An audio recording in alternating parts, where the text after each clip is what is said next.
बीवी और बच्चों का खर्चा कितना पुराना क्लेम किया जा सकता है। एरियर्स 5 साल, 2 साल, 1 साल का कितना का खर्चा क्लेम किया जा सकता है। आमतौर पर देखा है कि बच्चे अरसे से अलग रह रहे हों, उसका बाप मुड़ के नहीं आता या बीवी उसकी दूर रह रही है, उसको घर से निकाल देता है और वो वापस नहीं उसको बुलाता, वो उसके निकाह में होती है, उसका खर्चा नहीं देता।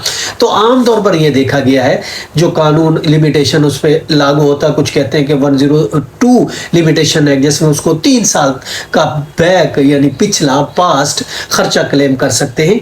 और जबकि कुछ रूलिंग्स ऐसी भी हैं जिसमें कहा गया कि 6 साल का खर्चा बच्चों का या बीवी क्लेम कर सकती है लिमिटेशन एक्ट के आर्टिकल 120 के तहत, 120 के तहत।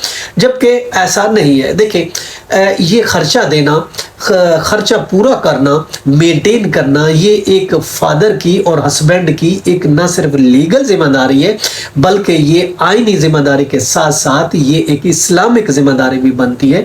इस्लामिक कानून भी यही कहता है कि बाप और हस्बैंड खर्चा बर्दाश्त करें। बीइंग एक इस्लामी जिम्मेदारी के उसको किसी कानूनी स्टेचू के साथ नहीं बांधा जा सकता, उसको किसी जमीनी या किसी मुल्की कानून के तहत उसको ये बाउंड नहीं किया जा सकता कि बीवी और खर्चे सिर्फ 3 साल का या सिर्फ 6 साल का खर्चा क्लेम करें, इससे ज्यादा का खर्चा क्लेम नहीं कर सकते। ऐसा गलत है, ऐसा नहीं है। ये एक रूलिंग है जिसमें 30 साल का 30 ईयर्स का उसकी बच्ची का और उसकी बीवी का खर्चा कोर्ट ने अलाउ किया।